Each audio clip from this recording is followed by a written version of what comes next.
Hello everyone, this is Mr. Fox bringing you the Artbook of Scorn Red, chapter The Scorn Universe, and to be more specific, the Assembly. Scorn's opening location is a factory that makes players ask some very deep, very disturbing questions of themselves. Ostensibly, Assembly is a recycling plant, a noble cause, you might think, until you discover what is being recycled. The whole level is designed around the idea that we use everything in our environment as a resource, even living things, says game designer Lubomir Pekler. And once you set it up in that way, a factory for using or reusing living things, we needed to figure out how it functions. That's how the designs happened. Welcome to how the sausage is made. The sausage meat in question belongs to a group of pitiful humanoid creatures.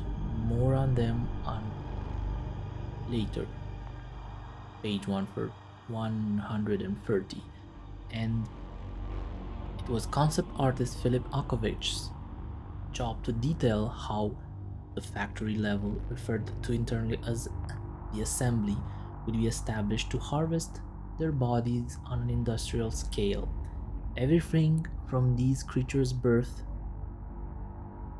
and their transport to their slaughter and hints at how different body parts are stripped out and put to use had to be planned. To the right, to instill a sense of dread, giant columns in the parasite rooms dwarf curious players. And below, clumps of mysterious wet flesh are left to spoil throughout the assembly. Akovic quickly established the design of execution machines and circular saw grinders, purposely creating machinery with precision planned functions for the players to operate as they seek to find a way out of the factory. Transport carts rattling along spine-like single rail tracks and simple articulated body hooks give the assembly's production line an arid retro-industrial feel, contrasting with the positively greenhouse-esque growing labs. Here, artwork depicts glowing red pods containing humanoid figures nestled inside biomechanical tulips. Petals played open to reveal the inner shielding structures. To the right, these red pods are humanoid incubators. Subtle design revisions through the concept phase saw these units initially depicted as uneven clusters of uteruses, then as more uniform ordered stalks of fruit-like capsules. And below, the pod room plays a pivotal role.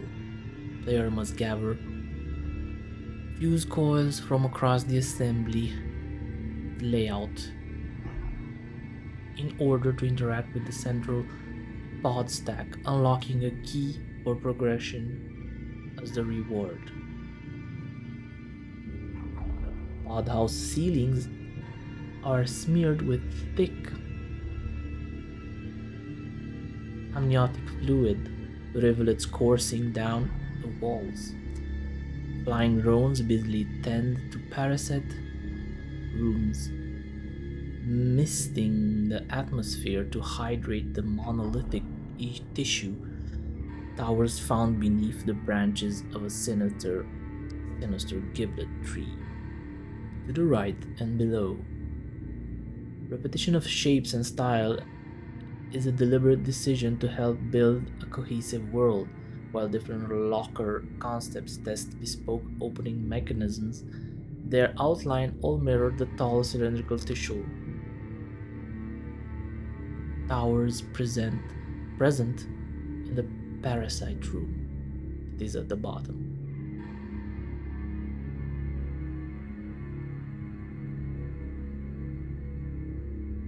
Above we have the giant bed and ice cream scoop combination is an execution machine. Players can choose to use it to decimate a mold man and repurpose its parts. To the opposite, the parasite's room's central pillar stretches from floor to ceiling, eyes betraying the importance of its role in the room's core puzzle. To the left and below,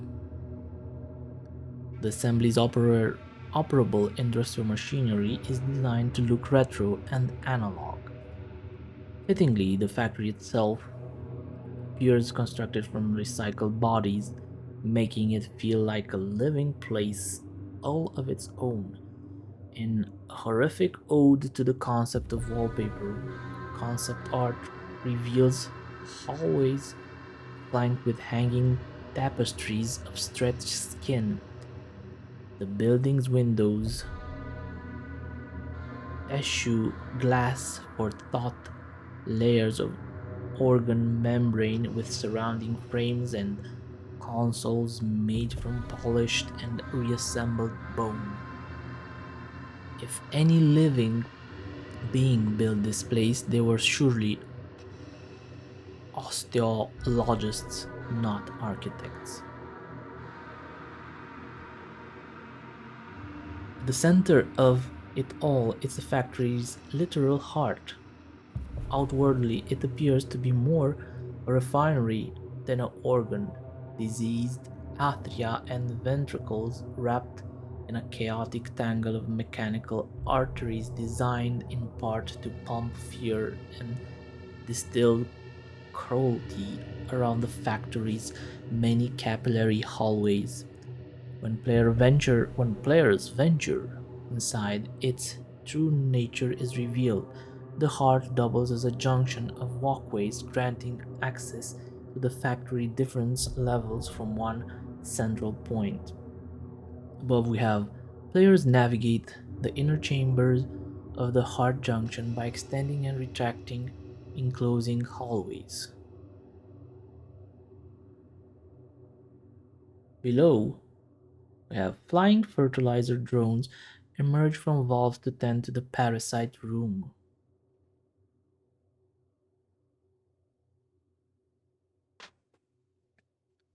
To the right, we have a variety of entranceway options showcasing different treatments to skin coated walls. Styles tested include continuous stretches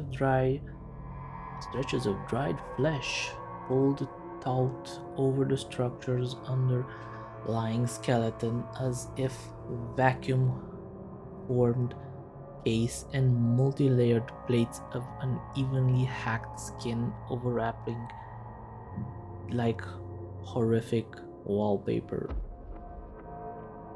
The right, nature finds straight, straight lines and right angles abhorrent, though it's not surprisingly that you'll struggle to find many within the concept artwork. In the beginning, there were some straight lines, said game director Lubomir Pekler, but I always asked for curves. Many of the concepts across these pages remained on the page, yet, in a twist befitting the assembly purpose, select ideas were harvested and recycled elsewhere in Scorn, sometime by accident. We reused one of these door concepts at the end of the game. I had completely forgotten about it, marvels Lubomir Pekler, revisiting this concept artwork. It's a somewhat redesigned feature, but the idea is very similar. Sometimes we use our own rejected design in different levels where they make more sense than in the location where where they were originally conceived.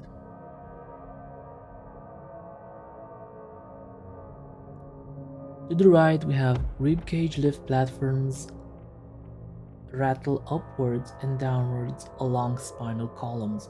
The bony frame provides a sturdy and thematically sound answer to the problem of translating a very synthetic man-made invention into a biomechanical setting.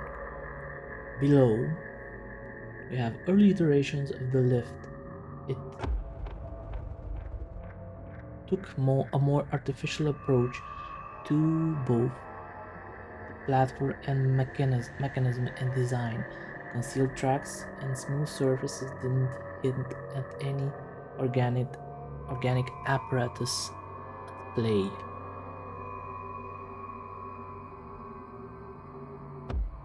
To the right, we have reactivated drones double up as the first real threats to player safety. Their glowing bulbous shells are clear weak points to target. Below them, we have a viewing portal framed by disassembled and reconstructed skeletal pieces. Feature walls inside the assembly show that the founding civilization valued art even in utilitarian locations. Above, to have cupped through the gloom, Philip Akovic places small bioluminescent beacons by interactive elements as player guidance tools. To the lower right, we have some designs were extremely difficult to nail down, and paradoxically, those were often some pretty mundane elements such as doors, says concept artist Philip Alkovic. A simple door in the world can represent a tremendous challenge. However, how do you make a mechanical contraption that looks like a typical spaceship door but has to look like a part of this world? That requires a lot of explanation. The difficulty is that you can't reference something else. You can Google spaceship door or factory hangar door and can come up with a solution.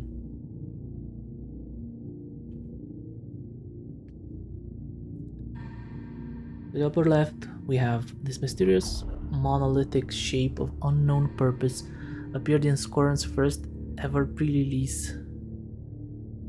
pre-alpha trailer in 2014, 8 years before release.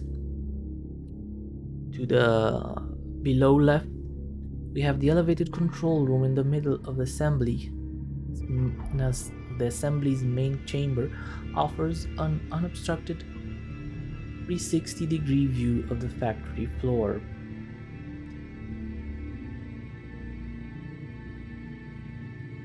Upper side left to help set them apart from our own looks.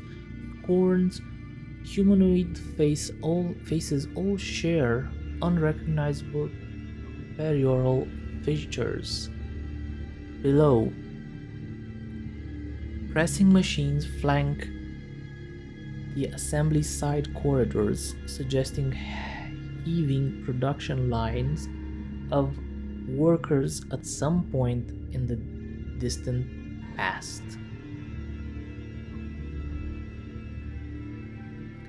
That concludes the assembly. See you guys in the next chapter, The Wall. Thank you for listening. Bye.